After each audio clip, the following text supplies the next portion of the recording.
maanta oo ay taariikhdu tahay 19 bishii 20aad 2020 waxaan halkan idinku soo jeedinayaa warbixintii maalinlaha ahayd ee aanu ummadda reer Puntland iyo kuwa Soomaaliyeedba ka siin jirnay xog up to date ah meesha uu marayo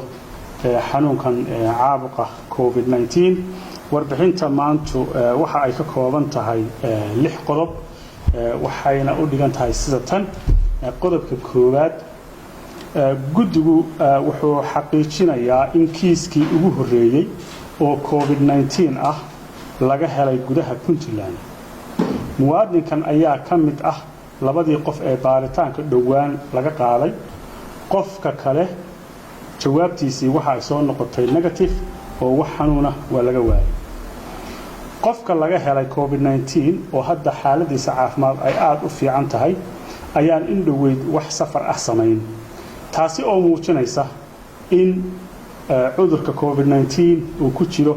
community-ga dhexdiisa laakiin laga yaabo dadka intiisa badan maadaama marmarka qaarkood calaamaduhu ay iska yihiin calaamado fudfudud aanay si fiican u fahansanayn oo aanay iska soo xaadirin goobaha caafimaadka labo guddigu wuxuu bulshada la wadaagayaa in 5 qof oo cusub la karantiinay maanta oo ay taariikhdu tahay 19 bishii 4 2020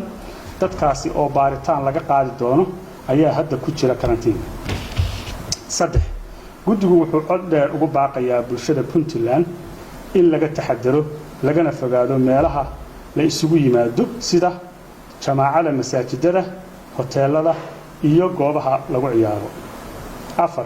guddigu wuxuu booqday xarunta noqon doonta shaybaadhka weyn ee Puntland halkaas oo lagu baari doono xanuunada ay ku jiraan COVID-19 TB-da AIDS-ka iyo xanuunada kale maanta oo ay taariikhdu tahay 19 bishii 4 2020 5 guddigu wuxuu wargelinayaa bulshada Puntland in dhammaan ardayda imtixaanaadka shahaadiga ah geli lahayd sanadka